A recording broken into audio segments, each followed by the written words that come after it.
Bien le bonjour et bienvenue sur ma chaîne Au Boudoir de Candy Shy. Aujourd'hui, c'est pour faire une gazette.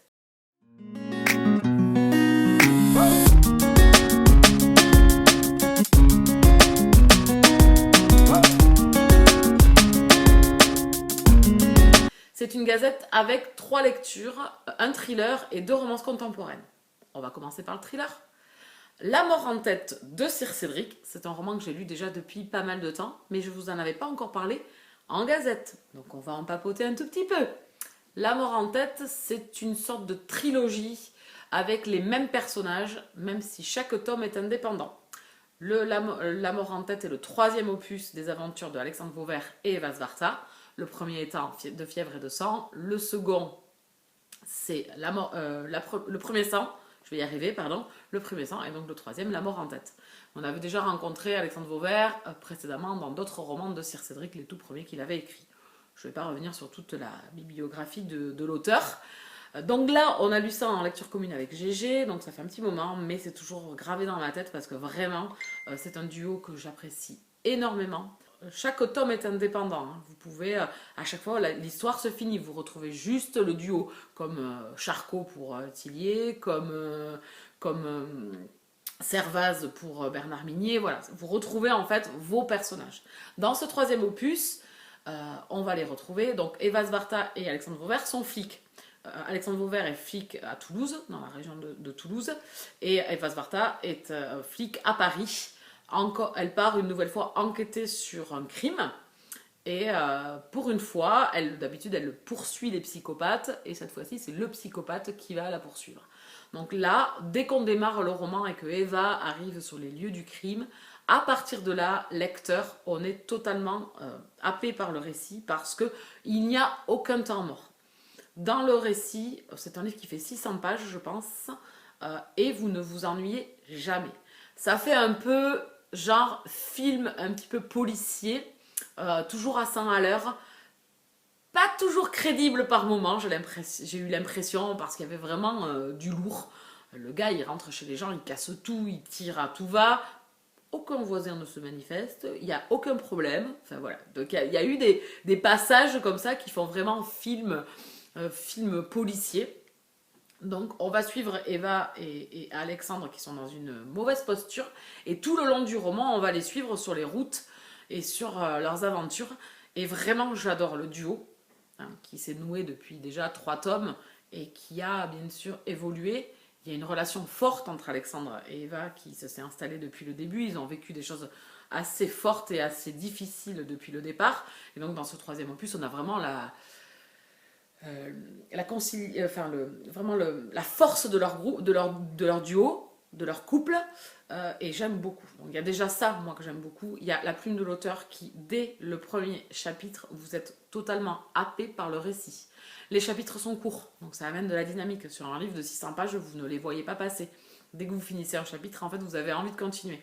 Donc Sir Cédric à 2 personnages principaux qui ne travaillent pas au même endroit. Donc en fait, vous allez alterner, parce qu'au départ, ils ne sont pas ensemble. Donc, et ça a été ça aussi dans De fièvre et de sang, à 2 endroits différents. Donc une fois que vous quittez l'un pour aller vers l'autre, vous avez envie de retourner vers parce qu'il est en mauvaise posture. Donc voilà, ça tient en haleine. Et tout le long du récit, vous êtes tenu en haleine. J'ai passé un excellent moment, une nouvelle fois avec Sir Cédric. Je suis à son 6e roman, je crois. Je ne m'en lasse pas, je les lis dans l'ordre de parution. Donc, parce que j'en ai un autre dans ma pile à lire qui est en one shot, mais qui a été écrit beaucoup plus tard. Donc je vais continuer en fait dans l'ordre où ils sont parus. C'est vraiment une plume accrocheuse, prenante, haletante. Il y a un peu de gore dans les Sir Cédric. Les enquêtes sont vraiment prenantes. On ne sait pas du tout à chaque fois où il veut nous amener. Et puis là, dans ce 3e opus, on a un taré, mais alors de première. Le gars est complètement siphonné. Vraiment, si vous n'avez jamais lu de Sir Cédric, franchement, allez-y, foncez. J'ai vraiment adoré. Avec ce 3e opus de Eva et Alexandre, j'ai été triste quand j'ai terminé parce que j'ai pas envie de les quitter, que c'est un duo que j'aime beaucoup et que j'aimerais bien retrouver. En tout cas, c'est encore une nouvelle fois une réussite. Je l'ai gobé avec Gigi, on était à fond. Voilà, dès qu'on est à fond avec les lectures de Sir Cédric, et là en plus c'est tellement haletant qu'on a envie de savoir comment ça va finir, alors là tout explose, enfin Partout où il passe, il y a du carnage. Donc j'ai adoré, je lui mets un 18 sur 20. Le deuxième roman dont on va parler, c'est une romance contemporaine, on change de registre, avec La romance de ma vie, tu parles, de Farah Hanna. Ici, on est vraiment dans une romance contemporaine, un peu plus, je dirais, comédie romantique. Donc on est loin de S, mais on est loin du sang des sauvages. Hein. Rien à voir. Ici, on a un ton qui est beaucoup plus léger. On va retrouver Alizée, qui a un petit appartement à Paris, qui est auteur et qui vit un peu en huis clos chez elle. Elle a besoin de calme et elle travaille de chez elle et elle est plus productive la nuit. C'est une auteure reconnue et un jour vient s'installer en face de chez elle un nouveau locataire. À partir de là, c'est le bordel. Erwin s'installe, mais s'installe avec beaucoup de bruit. Entre Alizée et lui, c'est un peu la guerre froide de palier. Ils vont se crêper un petit peu le chignon. Et en même temps, il y a une petite attirance de la part d'Alizée vers ce beau mec, bien évidemment, qui a tout pour lui. Plus l'arrogance. Il est très très très arrogant. Donc on va jouer comme ça pendant 40-45% du roman, où on va jouer un petit peu au jeu du chat et de la souris. Voilà, ils vont un peu se tourner autour et en même temps ils vont se détester. Donc ça va être assez compliqué entre eux. Et on va jouer un petit peu comme ça, comme dans une comédie en fait. Ça m'a fait beaucoup penser à une comédie romantique, comme un téléfilm. Ça pourrait vraiment être un téléfilm. À partir de là, Alizée va être un peu obsessionnelle au niveau de son voisin de palier. Ils vont se croiser souvent. Et la relation va s'étoffer un petit peu. Et elle va même faire des kilomètres pour essayer de le revoir. Parce qu'il part pour une course de motocross. Et donc on va avoir un petit peu cette dualité entre ennemi-ami. Et bien sûr, ça va s'étoffer. Mais on reste sur quelque chose d'assez léger. Même si Alizée va un peu nous dévoiler son mal-être, parce qu'elle a voilà, l'acceptation de soi. Voilà, on va avoir quand même des thématiques. J'ai eu du mal avec Erwin au début, vraiment, vraiment beaucoup de mal à apprécier ce beau mec parfait, arrogant au possible, insupportable. On va suivre la romance, mais on est vraiment, comme je vous dis, sur quelque chose d'assez léger. Donc ça reste une lecture. Au final, vu que c'est quand même une comédie romantique, on reste dans du léger, mais c'était très addictif. Alors, malgré tout, malgré l'agacement que j'avais au niveau d'Erwin, du fait de ne pas l'apprécier plus que ça, malheureusement, et dans une romance, on voudrait apprécier beaucoup plus nos personnages, je suis restée un petit peu en retenue de l'appréciation que je pouvais avoir de lui. Alizée est un personnage qui m'a au début fait rire, après qui m'a touchée parce que elle essaye d'avancer, de se dévoiler malgré son mal-être, ses préjugés vis-à-vis d'elle. Et ça, j'ai bien aimé. Le seul bémol qui m'a agacé dans ce roman, mais vraiment, c'est la répétition de un ou deux mots que Alizée dit souvent. Et ça m'a fortement agacé, fortement été pénible. Alors, c'est arrivé dans d'autres romans, par exemple dans 50 nuances degrés, où la nénette répétait un peu toujours la même chose. Et ça m'agace au bout d'un moment. Alors, on essaye de mettre un tic, je dirais, un tic personnel au personnage, mais en fait, à l'écrit, sur 70 mots, 70 fois répétés, c'est trop lourd et c'est pénible. Donc ça m'a agacé. Voilà, il y a un ou deux mots, et le langage très cru de Erwin, qui... pour choquer Alizée, on va dire, utilise par moments du langage cru. Grand bien lui fasse, mais bon, ça ne m'a pas plus. Ça ne m'a pas plus fait craquer pour lui. Voilà. Donc du coup, c'est pas un mec pour qui j'ai craqué. J'ai craqué vers la fin parce que il évolue, heureusement. Les deux personnages évoluent grandement et bien heureusement, puisqu'après ce jeu de chat et de souris, on rentre vraiment plus dans une relation qui est un peu compliquée parce que chacun a ses petits critères de la relation. Je le veux comme ça, je veux pas m'attacher, voilà. Mais malgré eux, les sentiments s'installent. Donc voilà, ils évoluent, mais malheureusement un peu tard. Donc pour moi, ça reste totalement une comédie romantique qui a fait le job et je pense qu'elle l'a écrit dans ce sens-là, de vraiment amener une fraîcheur. Parce que quand on a lu les autres romans qu'elle a écrits, on est vraiment dans du frais et léger ici. C'est toujours agréable. Là, on est dans une lecture, on va dire, simple. dans un récit simple, dans une écriture fluide, prenante et addictive. Par contre, ça c'est le gros point positif. C'est addictif parce que malgré mon aversion un petit peu au départ de Erwin, j'étais alpaguée parce que je voulais savoir comment les choses allaient évoluer. Donc il y avait vraiment même chez moi un conflit avec moi-même de me dire en fait il m'agace mais je veux savoir parce que je sais qu'il y a du potentiel derrière et qu'une fois craqué la carapace, on sait que le personnage, on va l'aimer. Et c'est ce qui est arrivé.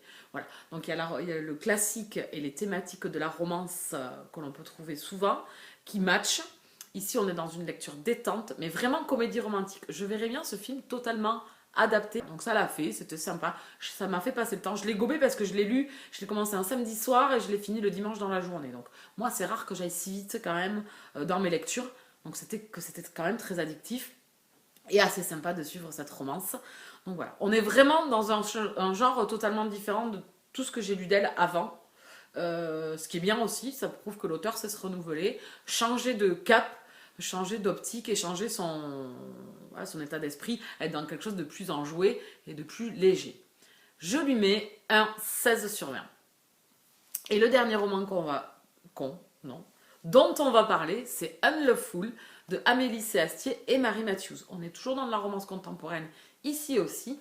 On va être avec des youtubeurs qui ont des chaînes YouTube, qui sont assez reconnus, mais en fait, ils ont des chaînes YouTube surtout parce que c'est des aventuriers, et en fait, ils filment leurs péripéties. Ils font en fait des explorations d'urbex. Alors, urbex, c'est explorer des sites abandonnés. Donc ça peut être un aéroport, ça peut être un ancien cirque. Voilà, c'est plein d'endroits qui ont été abandonnés et eux, ils vont visiter ça. Alors ça peut être partout dans le monde. À partir de là, donc nos trois héros qui sont Lennon, Wes et Sam partent pour un road trip de 2 mois, sponsorisé, etc. Donc ils sont sponsorisés pour partir 2 mois et ils vont inviter une jeune demoiselle, enfin un abonné à venir. Ça tombe sur une jeune demoiselle qui n'est autre que Effie. Donc nos personnages ont entre 20 et 25 ans. Notre héroïne Effie fait son entrée et va partir 2 mois avec eux. Effie leur cache un secret. Elle vient d'apprendre une nouvelle qui va un peu bouleverser sa vie et elle a besoin de partir et de s'évader. Et pourquoi pas partir avec ce trio. Et entre Lennon et Effie, il va y avoir une attraction dès le départ. Et donc on va suivre ces personnages pendant 2 mois au gré de ces sites abandonnés. Et j'ai été totalement alpaguée par l'univers. Ici, dans cette lecture, j'ai trouvé que il avait une place prédominante sur la romance. Ces lieux, en plus, les auteurs ont fait un job de fou puisque on est vraiment imprégné, on sent qu'elles ont fait des recherches, on est vraiment imprégné comme si on était nous, en fait, ou Effie ou Lennon. Enfin plus Effie, en tant que spectatrice de ces lieux, de cette atmosphère, de ce ressenti qu'ils ont d'y être, des choses qu'ils vont faire à l'intérieur, parce que des fois ils font des gages dedans, dans ces lieux abandonnés, et on a l'impression d'y être. Et ça m'a donné envie de découvrir, même si je suis une grosse trouillarde, hein, je dirais pas, mais ça m'a donné envie de découvrir. Et en plus elles ont fait une sorte de guide en PDF, où on suit en fait les villes et les pays dans lesquels ils vont visiter ces lieux. Du coup, c'était le top. J'ai pu regarder les images de ces urbex, de ces endroits abandonnés, et ça a mené en fait une totale immersion dans cet univers. Moi, ce que je retiens de Unloveful, c'est vraiment l'univers qui m'a totalement plu. J'étais totalement embarquée là-dedans. La romance, du coup, prend son effet dedans. Cette tension qui va montrer entre ces deux personnages. Chacun cache un petit secret, l'un moins important que l'autre. Et au fil de leurs aventures, eh bien, ils vont se dévoiler, ils vont se découvrir et ils vont s'aimer. S'aimer dans des lieux où d'autres sont passés avant eux, où des choses fortes se sont passées à certains endroits. Et donc du coup, ça amène de l'ampleur au récit. Effie et Lennon, on va dire que c'est une romance qui match. Il n'y a pas de... Enfin, je trouve que c'est une romance alors, simple, ce n'est pas un mot péjoratif. C'est simple, ça coule de source, c'est fluide, c'est voilà, c'est inné, C'est deux âmes sœurs qui se rencontrent. Donc on le ressent totalement. Donc il y a vraiment une simplicité dans cette romance. Il n'y a pas de rocambolesque, il n'y a pas de révolutionnaire, il n'y a pas de grande surprise. Sauf une quand même, très importante à la fin. On s'y attend. On se demande comment les auteurs en fait vont amener cette fin. Comment vont amener l'évolution et l'avenir de ces deux personnages. Et j'ai eu ma fin. Malheureusement, la fin ne m'a pas contentée et ne m'a pas rempli de joie. Alors, je n'allais pas aller voir de la joie puisque j'avais les larmes qui coulaient. Donc, il y a quand même beaucoup d'émotions, énormément d'émotions sur la fin, où on va se retrouver une nouvelle fois dans un de ces lieux abandonnés, où on a une confession à un moment donné, et ça amène énormément d'ampleur. Surtout la personne qui nous le raconte, qui nous le dit, Lennon est là, enfin voilà. Il y a vraiment cette intensité forte. Cependant, il m'a manqué de choses. Donc on a une temporalité en plus. C'est-à-dire que les événements, après les 2 mois, vont passer sur plusieurs années. J'ai trouvé que c'était trop précipité et que ça allait trop vite. Ce roman, il aurait mérité bien, peut-être pas 100 pages, mais 50, 80 pages d'explications de plus. C'est trop abrupt. Une fois que la romance, elle est là, pam, on arrive vite à la fin. C'est trop précipité pour moi pour que je puisse, que j'ai pu en fait m'épanouir totalement de ma lecture, même s'il y a beaucoup d'émotions, même si moi en tant que lectrice, en plus j'ai les larmes assez facilement, donc bien évidemment que j'ai versé les larmes. J'ai été touchée, bien évidemment, mais malheureusement, il m'a manqué ce plus qui aurait fait la différence, je pense. C'est un choix total de l'auteur, puisque Amélie a vu que j'en avais parlé en story, et elles ont fait un choix. Elles ont fait un choix qui aura contenté certains lecteurs, peut-être moins d'autres. Moi, je fais partie de ces personnages-là, même si le récit se tient totalement. Hein. Vous avez un début, un milieu, une fin, il n'y a pas de souci. Mais j'ai trouvé qu'il me manquait quelque chose, une explication. J'aurais voulu en savoir plus de comment, pourquoi, comment ça s'était passé. Voilà. Je ne peux pas vous en dire plus parce que je vais vous spoiler. Pour ceux qui l'auront lu, me comprendront peut-être. S'ils veulent venir en discuter avec moi, il n'y a pas de problème. Les auteurs me comprendront dans mon retour sur ce que j'ai pensé de cette fin. Que j'ai trouvé trop courte et trop précipitée. Ça allait trop vite. C'est dommage. Voilà, donc ça reste une lecture sympa, cette lecture de Unloveful, loin de certaines lectures de Amélie Astier et Marie Matthews qui m'ont transportée. On ne peut pas avoir toujours des coups de cœur avec des auteurs qu'on adore. Hein. Bien heureusement, vous ne nous croiriez plus sinon après. Voilà, donc j'ai passé un bon moment avec Unloveful. J'ai vraiment eu un énorme coup de cœur par contre pour l'univers. Vraiment, c'est maîtrisé de main de maître. C'est super parce qu'on dirait qu'on suit un journal de bord, en fait, comme si on était sur un navire et tout ça, comme un journal de bord de leurs expéditions. Et j'ai trouvé ça génial. Voilà, il y avait vraiment une idée très originale et très portée qui m'a beaucoup plu. Malheureusement, tout ne l'a pas fait dans ce récit. La romance est mignonne, belle, dure aussi parce qu'ils vont traverser des moments très difficiles. Et ces moments très difficiles m'ont manqué, en fait, qui m'auraient amené peut-être un peu plus d'intensité, malheureusement. Voilà, donc ça reste quand même une bonne lecture, une belle découverte, je vous le conseille si vous voulez découvrir l'univers de l'urbex.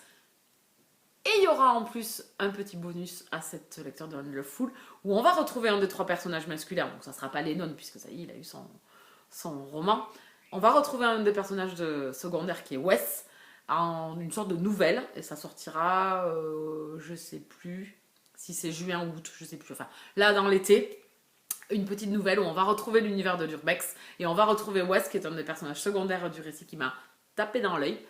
C'est un MM, j'ai hâte de le découvrir. Voilà, donc ça reste une bonne lecture, je lui mets un 16 sur 20.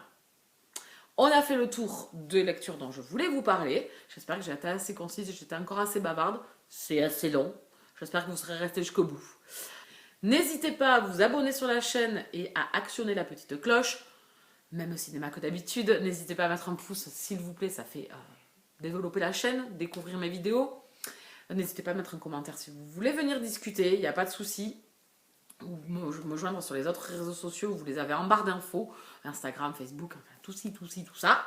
Je vous laisse là, je vous souhaite de très très bonnes lectures et je vous dis à très bientôt. Bisous câlins.